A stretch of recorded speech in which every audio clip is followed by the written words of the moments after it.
Buenas noches, señores de Fly Fish Food. Nosotros vamos a hacer una mosca para ustedes. Es un ratón del señor Ken Morrish. All right. This is the Morrish mouse. Probably one of the most effective mouse patterns there is. It's a pretty simple tie, actually. So even though it's got hair for the body and the wing type deal, it's actually not too bad to tie. So we're just going to get started here. The thread I'm going to use is just 200 denier GSP. If you haven't tied with this thread, number one, don't use your good scissors to cut it unless you're at Curtis's house. Then you pick out his $100 TMCO scissors, and they're not mine, so what do I care? So I'm going to use those. But before you start tying materials in, it's kind of a slippery thread, so I just put a little dab of super glue on there to really lock it down. For the tail on this, I'm going to take a zonker strip. This one's a dark brown one, but you could use charcoal gray or natural. And I'm going to cut it a little bit longer than the shank of the hook. So I've got it cut, and I'm going to just take some of these hairs and I'm going to trim those off of the leather.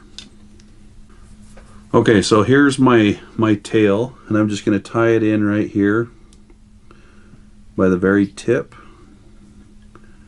And as you can see, it wants to kind of spin again, so I'm going to tag that with a little bit of super glue as well. Alright, so my tail's in, and one of the reasons why we're doing this fly is because, oh, I got super glue all over the place.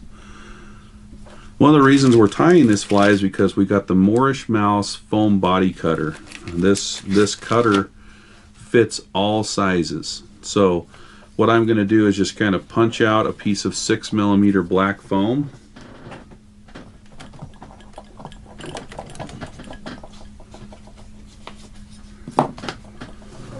Just like that.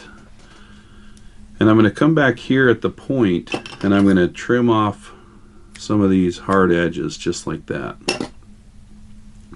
So the part that I trimmed off, I'm actually going to tie in up because I'm going to fold this over and tie it in at the very end of the fly.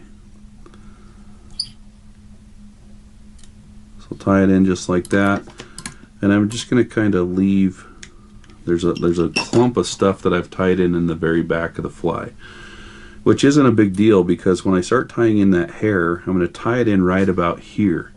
And the reason for that is because if I tie in hair right butting up against the foam, when I pull that foam over, the first little section of hair will want to face the wrong way. So I want the hair all to kind of preen back like that, and you tie it in a little bit further back.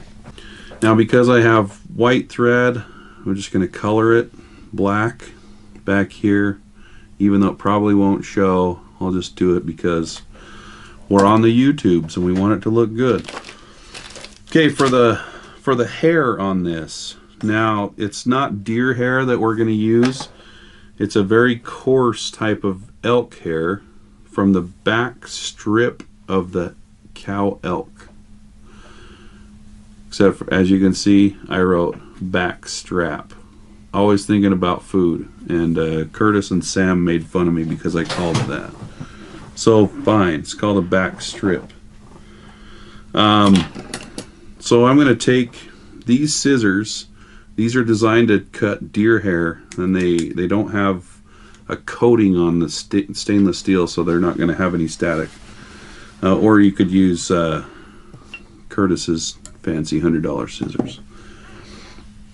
But what I'm going to do is I'm going to cut off a chunk of hair, and I'm going to even up the hair. Now I'm going to show this thing off.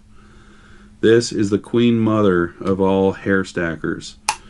Justin Ugate made this for me, and it's 1 inch in diameter and plenty long. This is the most gnarly hair stacker in the land, and I have it, you don't, so don't be jealous. The peak one's really good too. But we're going to use maybe a little bit smaller clumps on this fly than you would on like a bass bug, because we're not spinning the hair to get it super tight. It's going to still be a little bit loose. So I'm going to cut off a healthy chunk of hair, and the reason I cut it off so healthy like is because a lot of this is going to brush out just like that. So this won't be quite as thick once I get done cleaning it out. So here's our clump. I'm going to stick it in the stacker and even up the tips.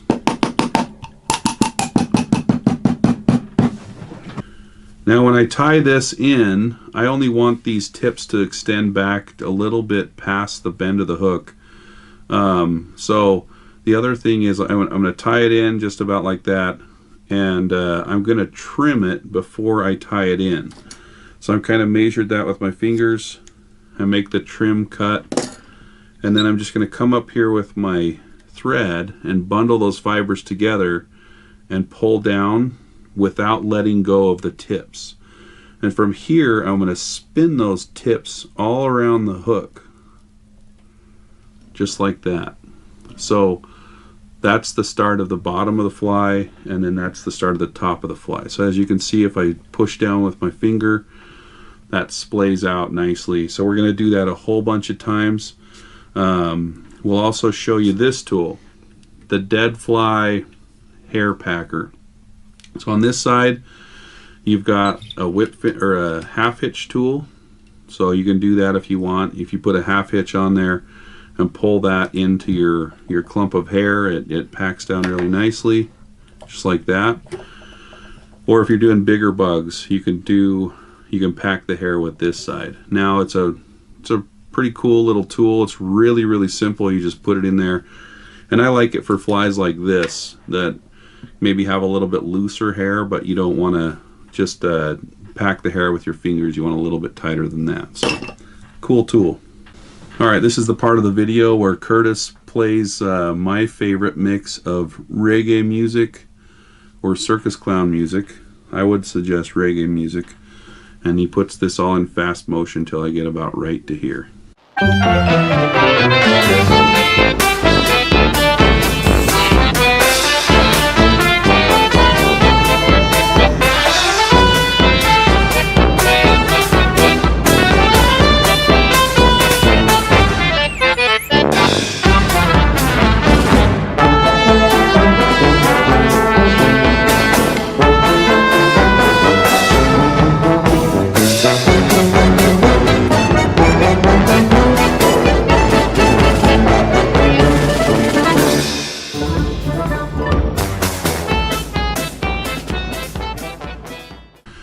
Okay, as you can see, we've got a pretty bushy body on the top, and it's kind of sparser on the bottom. And at this point of the fly, I just have a little bit of room left at the head, so this is where this tool comes in handy. You can just do a quick half hitch, and it's big enough to get, you know, over really big hooks. So I'll just throw a few half hitches in there, and I'll come in with Curtis's scissors again and cut off the GSP.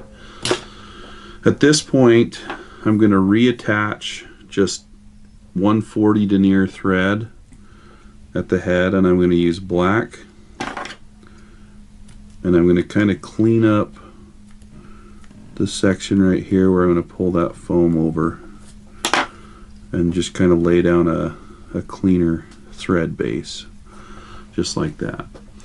Okay, at this point, a lot of people, well, when I first started looking at the fly, I thought that you trim off the top, you trim off the bottom, and then you pull the foam over. But in reality, what we're going to do is we're just going to part the foam on the top and pull the foam through the part. So what I'm going to do is take like a bodkin, and I'm going to kind of wiggle it through the middle of this, kind of like Curtis's mom does when she combs his hair every morning. And you create a part here, and you just kind of have to crank on it. As you can see also, between wraps I dabbed it with super glue, and that was to kind of lock the hair in place so that when I do this, it doesn't pull out. Alright, so we've got it pretty well split. I'm going to wiggle that foam up through now. Make sure we're good here. And tie this foam off. Now you don't want to pull it too tight, and you don't want to catch a bunch of deer hair here, so just take your time and do a few wraps. So on the top you can see I've got a little bit of hair that's not agreeing with me. It looks good, but you want to make it perfect. Just give it a little brushy brush. So our hair's looking pretty good for the most part. Okay, we had a mishap. The camera stopped recording and I kept trimming away. So this is the fly that I just tied. As you can see, it's awesome. But here's another Morrish mouse that we're going to show you how to finish off. So once I'm to this point, I'm going to come up underneath it and give it a whip finish. I'll use the old trusty quick cut whip finish.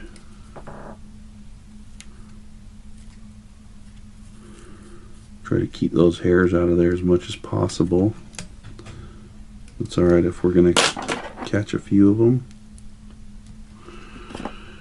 So once our thread's trimmed off, we're going to cut the foam roughly about like that. So you want a fairly healthy amount of foam coming up over the hook eye, and I'm going to cut off the hard edges and then the bottom. And that's going to push a whole bunch of water. So this is probably the toughest part of the fly right here. We're going to trim the bottom of the fly. So as you can see there, it's kind of messy under there. So I'm going to take my little comb and I'm going to brush it out. So I'm going to get all the fibers sticking how they should be. And now the key is to take some really sharp scissors, and I'm going to kind of stick it in here at this angle, and I'm just going to rotate the fly back and forth as I snip. I'll try to make it so that this is visible.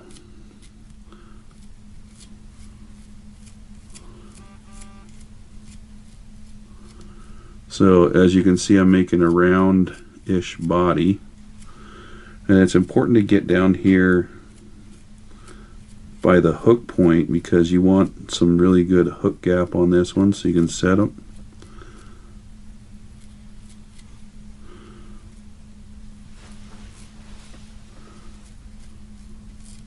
And I'm just going to continue to trim down until I'm happy with it.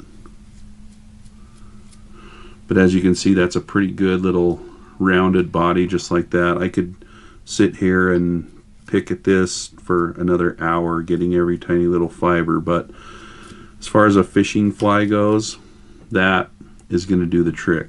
So from here I'm just going to dab a little bit of super glue on the head. And that is the Morrish mouse. Gracias por ver esta película, este video de la mosca de Morrish Mouse del señor Ken Morrish. Muchas gracias.